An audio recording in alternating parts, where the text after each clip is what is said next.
News, सच जरूरी है। दर्शकों, ब्रेक के बाद फिर से आपका स्वागत है। यह है MNS न्यूज नेटवर्क और आप देख रहे हैं MNS न्यूज टीवी। मैं हूं आपके साथ सोनल। तो आइए देखते हैं आज की कुछ खास खबरें। यह खबर संभाजी नगर से सामने आ रही है। किसान का मोगरा लैला उठा, लेकिन बाजार भाव ज्यादा था।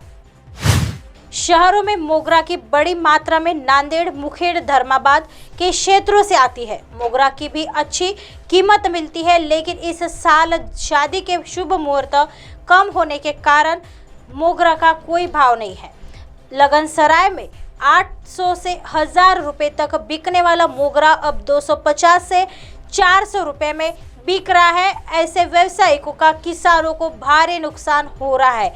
अभी बाजार में 1 से 1.5 क्विंटल मोगरा की आवक हुई है और मोगरा की आवक अधिक है। इससे बाजार में मोगरा का भाव नहीं मिल रहा है, जिससे किसान भी परेशान है। अभी देखो, ये मोगरे की तुड़ई पुरई 250 रुपये है। कितना तोड़ने की और पुराने की मेहनत, अब जबकि उसका रेट 200 भी नहीं आ रहा। हाँ, लगन सारा भी कम है। शेतकरी परेशान, हम भी परेशान, व्यापारी परेशान, हर कोई परेशान है अभी। हाँ, इसको कोई लेवाल नहीं है 200 रुपये से, जबकि इसकी पुरई तुड़ई 250 रुपये है। अब किसको बोलना हमने ये बात? हाँ, कहाँ से माल आता? ये मुखेड़, नांदेड़, हैदराबाद, विजयवाड़ा और तुम्हारे नांदेड़, गुंटूर, ये चारों तरफ से माल आ रहा है। ये भाड़े को भी, मतलब भाड़ा तक नहीं निकल रहा हमारा। मतलब व्यापारी परेशान, शेतकरी परेशान। अभी लगन सारा में यही झेला 1000, 1200 में, 800 में जाता, जबकि उसकी मेहनत 250 रुपये, 200 में भी नहीं बिक रहा हो। रेवाल नहीं है, गिराक नहीं है जैसा। आइए बढ़ते हैं अगली खबर की तरफ। यह खबर मुंबई से सामने आ रही है। उद्योग मंत्री उदय सामंत की प्रेस कॉन्फ्रेंस। मैंने गलत सूचना दी कि मैंने अपने खराब स्वास्थ्य के कारण शरद पवार से नहीं मिलूंगा। उनकी पृष्ठभूमि पर एनसीपी अध्यक्ष शरद पवार से मुलाकात की। कल या परसों मुद्दे पर शरद पवार की मुलाकात तय नहीं थी। वह अपॉइंटमेंट 4 दिन पहले निर्धारित किया गया था। अखिल भारतीय नाट्य परिषद के ट्रस्टी, उनके नेतृत्व में हमने क्वेनियम इलेक्शन के सिलसिले में एक मीटिंग की थी, जो हुई थी क्योंकि उन्होंने मुझे ट्रस्टी भी बनाया था। कोई राजनीतिक बैठक नहीं हुई। मैंने उन्हें बारसों की स्थिति के बारे में जानकारी दी। हम एक मत है कि प्रशासन या सरकार किसानों से संवाद करे। वहाँ संघर्षरत लोगों के बारे में सरकार 24 घंटे बात करने को तैयार है। जैसे एक विरोधी है, वैसे ही एक समर्थक भी है। शरद पवार 4 बार राज्य के मुख्यमंत्री रहे। मैं उनकी राय नहीं बता सकता। राजन साल्वी की भूमिका सरकार की भूमिका है। साल्वी को उनके समर्थन के लिए धन्यवाद। सरकार और स्थानीय लोगों के बीच बातचीत चल रही है। मैंने कल इस बारे में एक बैठक आयोजित की है। सर्वेक्षण और मृदा परीक्षण में अंतर होता है। पहले मिट्टी की जांच कराई जाएगी और उसके बाद कंपनी तय करेगी कि इस जगह पर प्रोजेक्ट लगाना है या नहीं। सॉइल टेस्टिंग अभी चल रही है। सवांडा के लिए शासन सकारात्मक है। शरद पवार को अनुभव का लाभ मिलेगा। राज ठाकरे का वक्त मांगा गया है और उनसे मुलाकात भी करेंगे। साहब ने कल शरद पवार साहब ने जो सूचना की थी, उसका सकारात्मक इम्प्लीमेंट करने का निर्णय हमने लिया था। वो ब्रीफिंग मैंने आज शरद पवार साहब को किया है। हमारी जो आज मीटिंग थी वो कल फाइनल नहीं हुई थी, वो 4 दिन पहले हुई थी। नाट्य परिषद के प्रमुख शरद पवार साहब है और जो इलेक्शन हुआ था उसका ब्रीफिंग शरद पवार साहब को करना था। इसलिए मैं और हमारे जो निवडणूक अधिकारी है गुरुनाथ दळवी साहब, ये दोनों ने मिलकर शरद पवार साहब की आज मुलाकात की थी। और बाद में कल जो साहब ने मेरे को फ़ोन के ऊपर बोला था, उसका पूरा ब्रीफिंग मैंने शरद पवार साहब को दिया आहे। हे बघा, आंदोलकांवरचे गुन्हे हे कसे असतात हे आपल्याला देखील माहिती आहे। अनेक वेळा आंदोलकांवरचे गुन्हे हे मागे देखील घेतलेले आहेत। हा संवादाचा विषय आहे। काल जी धरपकड झालेली होती, प्रतिबंधात्मक महिलांना जी केलेलं होतं, ते सोडून द्यावं अशी साहेबांची भूमिका होती आणि त्याच सहानुभूतीनं सरकारनं देखील कार्यवाही केलेली आहे। हे 110 गुन्हे जे आहेत ते पूर्वीचे आहेत।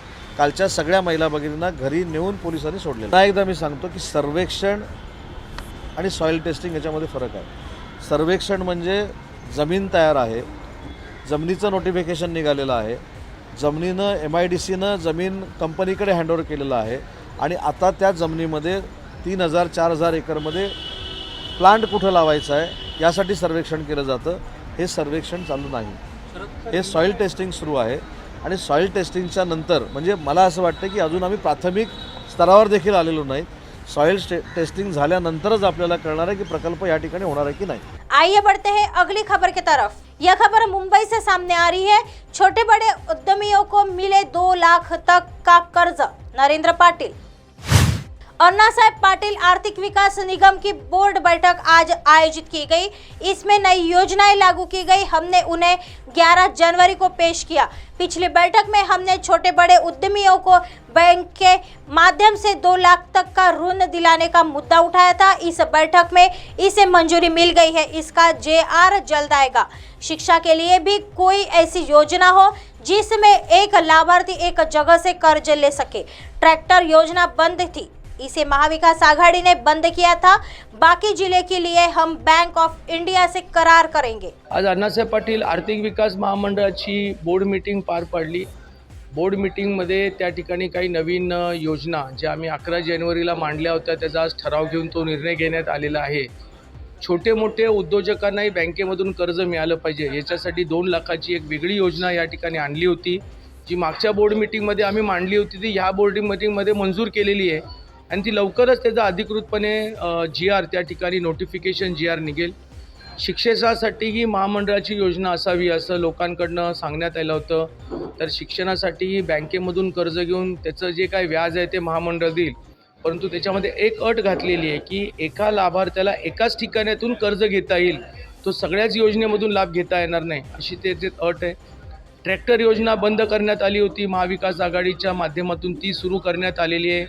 त्यामध्ये इन्स्टिट्यूशनल सेल म्हणून डायरेक्ट मॅन्युफॅक्चररनी जे महामंडळाचे लाभार्थी आहेत यांना डिस्काउंट रेटनी ट्रॅक्टर द्यावा असा एक मुद्दा आज आम्ही निर्णय घेतलेला आहे।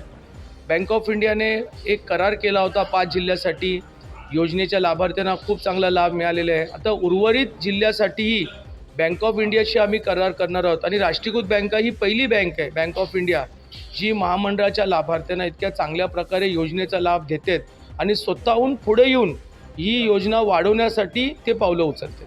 अब आप हमारे चैनल को आपके मोबाइल पर भी देख सकते हैं। मोबाइल ऐप पर देखने के लिए प्ले स्टोर से MNS news TV apps download करें।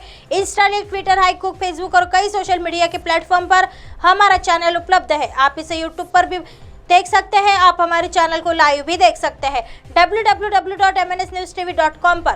फिलहाल वक्त हो चला है दर्शकों ब्रेक का। ब्रेक से लौटने के बाद दिखेगा देश और दुनिया की तमाम खबरें। बने रहिए MNS न्यूज़ पर। नमस्कार।